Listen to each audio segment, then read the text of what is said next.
حضرت شمس العارفین سیالوی رحمت اللہ علیہ کی ایک اور بات یاد آئی. کچھ لوگ نا، ہم جو دیہاتی لوگ ہوتے ہیں ہمارا بھی ایک اپنا مزاج ہوتا ہے.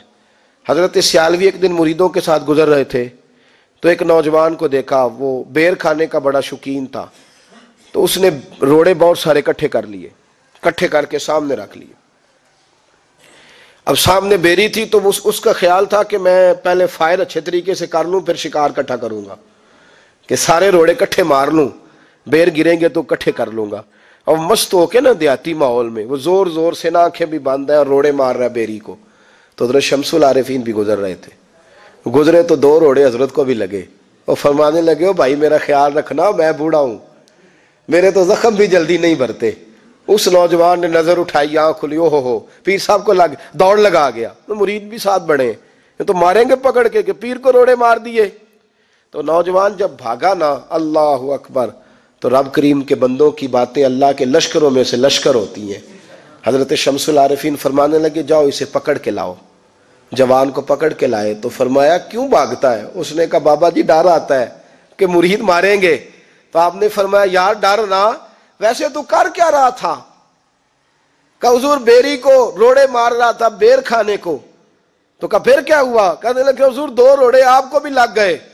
تو فرمانے لگے، تو شمس العارفین پر 2 روڑے لگ گئے تو کیا ہوا؟ بیری کو روڑے لگتے ہیں تو وہ کیا کرتی ہے؟ کہا حضور بیر دیتی ہے. تو فرمانے لگے، تو مجھے بیری سے بھی گیا گزرا سمجھتا ہے؟ انہیں بیری سے بھی گیا گزرا سمجھا ہے؟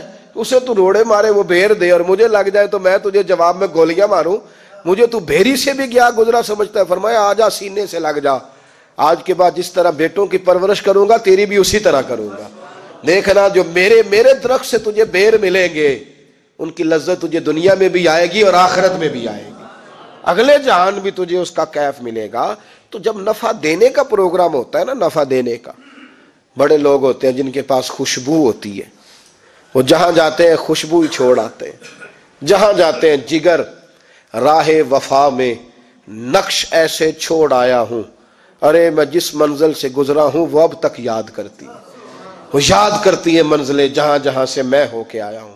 اور پھر کوئی شعر بول پڑا، اس نے کہا کہ ہمارے بعد اندھیرا ہی رہے گا دنیا میں، بڑے چراغ جلاؤ گے روشنی کے لیے مشکل ہو جائے گا، اس لیے کہ ہم کام اتنا کر جائیں گے، ہم اس قدر زیادہ خوشبوئیں بانٹ جائیں گے کہ پھر تم کہو گے کہ آپ انہیں ڈھونڈو چراغ رخ زیبا لے کر. نفع اپنے ساتھ والوں کا نفع کریں، فائدہ کریں. امام غزالی حدیث لائے، نبی پاک صلی اللہ علیہ وسلم نے ایک صحابی سے کہا، یار آج مسواک کاٹ کے کرنے کو دل کرتا ہے، چل میرے ساتھ. چلو چلیں. صحابی حضور کے ساتھ گئے، کہتے میں نبی پاک علیہ السلام کے ساتھ، ہم جب پہنچے درختوں کے پاس تو میرا خیال تھا کہ مجھے حکم ہوگا، لیکن حضور نے فرمایا یہ چھری یہ خنجر مجھے دو، آج مسواکیں میں کاٹتا ہوں.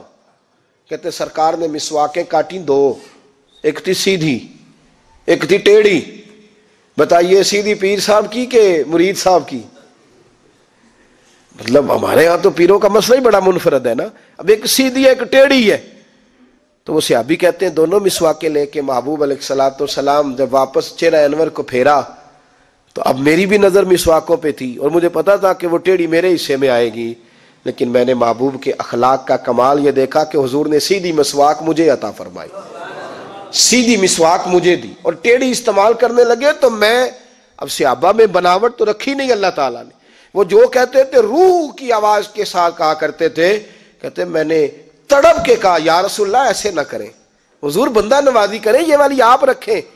تو محبوب علیہ السلام نے فرمایا تھوڑی دیر بھی کو کسی کے ساتھ رہے تو اس صحبت کے بارے میں اللہ قیامت کے دن سوال پوچھے گا. تو میں چاہتا ہوں جب تیرا میرا مقدمہ جائے تو کہے کہ یا اللہ محبوب نے مجھے سیدھی مسواک عطا فرمائی. میں چاہتا ہوں کہ اس مقدمے میں تیری گواہی اچھی جائے، لیکن ہم میٹھا میٹھا اپنے لیے رکھتے ہیں. اگر آپ ناراض نہ ہو تو ہمارا تو رواج ہے، ہم شادی پہ کپڑے خریدنے جاتے ہیں تو کہتے ہیں پہلے میرے لیے دکھا. وہ دکاندار دکھاتا ہے تو پھر ایک دوسرا جملہ بولتے ہیں، کہتے ہیں اب ذرا دینے لینے والے بھی دکھا. وہ کون سے ہوتے ہیں؟ 2 کیٹیگری ہیں نا، ایک پہننے والے اور ایک، وہ کون سے ہوتے ہیں بھائی بتائیں نا؟ جو میں نے پہننے ہیں وہ مطلب لینے دینے والے اور پہننے والے. اس کا ترجمہ یہ ہے کہ جو کسی کو دینے ہیں وہ اس طرح کے دینے ہیں کہ جو پہننے والے ہو ہی نہ. بھائی جو میں نے پہننے ہیں وہ دکھاؤ. اب جو لینے دینے والے ہیں یعنی سامنے والے کو وہ دینے ہیں جو پہننے والے نہ ہو. ایسا نہ کریں، یہ رویہ درست نہیں، اس کو پسند نہیں کرتا اسلام. محبوب کے غلاموں کا یہ مزاج نہیں کہ وہ جب دینے پہ آئے تو رنگ اور ہو، اور جب اپنا ان کا انداز ہو تو پھر انداز اور ہو. اس لیے نبی پاک صلی اللہ علیہ وسلم نے ہمیں جو طریقہ، حضرت حذیفہ بن یمان رضی اللہ تعالیٰ عنہ حضور کے صحابی ہیں، جناب حذیفہ بن یمان رضی اللہ تعالیٰ عنہ فرماتے ہیں میں محبوب علیہ السلام کے ساتھ سفر پہ تھا، تو سفر میں میں نے دیکھا کہ گرمی بڑی شدید ہو گئی، حضور کے چہرے اطہر پر بھی پسینہ، مجھے بھی. کہتے ہیں سامنے نا ایک حوض نظر آیا، جھیل نظر آئی، پانی کا کنواں نظر آیا، تو حضور کی دلچسپی میں نے ادھر دیکھی. تو میں نے کہا حضور کیا ارادہ مبارک ہے؟ تو حضور فرمانے لگے دل کرتا ہے نہا نہ لے. تو ٹھیک ہے یا رسول اللہ نہا لیتے ہیں، گرمی کا موسم ہے نہا لیتے ہیں. کہتے ہیں حضور کپڑوں سمیت غسل کرنے لگے، لیکن پھر بھی مجھے فرمایا ذرا چادر تو تان لو. کپڑوں سمیت غسل ہو رہا ہے، شارحین نے لکھا ہے غسل کپڑوں سمیت تھا، لیکن محبوب علیہ السلام نے پھر بھی، اگر آپ ناراض نہ ہو تو گرمی آئے گی تو بڑے بڑے سیانے بندے بنیان پہن کے گلی میں آ جائیں گے، سمجھدار لوگ. میرا نہیں خیال کہ یہ رویہ ہمارا درست ہے، میرا نہیں خیال کہ صرف کرتا اتارنے سے کتنی گرمی کم ہو جاتی، اور جوان شارٹ نکرے پہن کے گھومیں گے. یہ سنجیدہ لوگوں کا رویہ نہیں.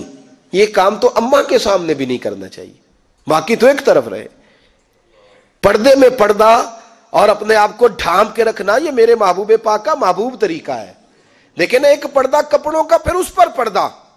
حضرت حذیفہ بن یمان سے کہا عرب کے اندر کنواری لڑکیاں سب سے زیادہ حیا کرتی تھی، اور عرب کی کنواری لڑکیوں کی حیا کی لوگ مثال دیتے. حضرت عائشہ صدیقہ فرمایا کرتی تھی میرے محبوب علیہ السلام عرب کی کنواری لڑکیوں سے بھی زیادہ حیا والے. تو ایسے ہی مہندی لگا لی سار کو، سمجھدار آدمی ہے، اور خالی بنیان پہن کے تو وہ چلا گیا سبزی لینے. وہ گرمی بڑی تھی، کیا مطلب یہ غیر اور لڑکے نے ٹخنوں سے نیچے. تو میں تو جو پیار والے ہوتے ہیں جن کا مجھے اندازہ ہے کہ غصہ نہیں کریں گے، ان سے کبھی پوچھ بھی لیتا ہوں کہ خالی پنڈلیاں ننگی ہونے سے کتنی گرمی کم ہو گئی. ہم نے جنازہ نکال دیا تہذیب کا. ان چیزوں کا ہمیں خیال کرنا چاہیے. مہذب معاشرے یہ رویہ اختیار نہیں کرتے. بہرحال عام دام برسر مطلب حضرت حذیفہ بن یمان کہتے ہیں میں چادر تان کے کھڑا ہو گیا، حضور غسل کرنے لگے، اور حضور کو جب غسل کر رہے تھے ٹھنڈک پہنچی تو حضور کے چہرے پہ میں نے بڑی خوشی دیکھی. کہتے ہیں میں بڑا خوش ہوا کہ میری خدمت قبول ہو گئی، لیکن محبوب بھی بڑا خیال کرتے ہیں ساتھ والوں کا. میرے کریم رسول علیہ الصلوۃ والسلام فارغ ہوئے تو فرمایا حذیفہ چل اب میں چادر تانتا ہوں تو غسل کر لے. کہا نہیں حضور ٹھیک ہے. فرمایا یار جتنی گرمی مجھے لگ رہی ہے نا اتنی تجھے بھی تو لگ ہی رہی ہے نا. اور حضور فرمانے لگے یار جس قدر زیادہ مجھے ٹھنڈک کی ضرورت ہے تجھے بھی تو ہے نا، جتنا سفر میں نے کیا اتنا تو نے بھی تو کیا نا، چل میں اب تانتا ہوں تو غسل کر. نہیں یا رسول اللہ مہربانی فرمایا میں آپ سے خدمت لوں. نبی کریم علیہ السلام نے فرمایا جب دو لوگ چل رہے ہوں ان میں زیادہ اچھا وہ ہوتا ہے جو دوسرے کا خیال زیادہ رکھتا ہے، کر غسل.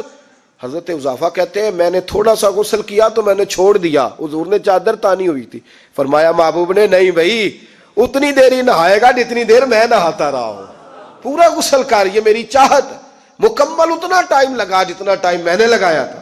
حضرت حذیفہ بن یمان فرماتے ہیں آج بھی جب میں اس واقعے کو یاد کرتا ہوں تو میں اس کی لذت بھی محسوس کرتا ہوں، میں اس واقعے کا کیف بھی محسوس اس کا سرور بھی اللہ مجھے عطا کرتا ہے. تو یاد رکھیں جب کسی کے ساتھ آپ کا سفر ہو تو یاد رکھیں دوسروں کا خیال کرنے کی کوشش کریں.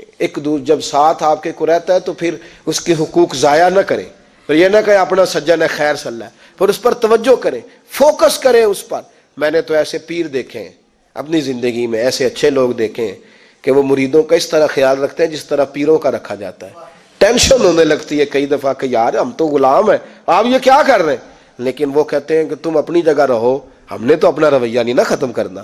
ہر آنے والے کا خیال رکھنا، پیار کرنا، اٹھ کے ملنا، بھلا دینا زمانہ، اتنے اخلاق سے ان لوگوں کا پیش آنا.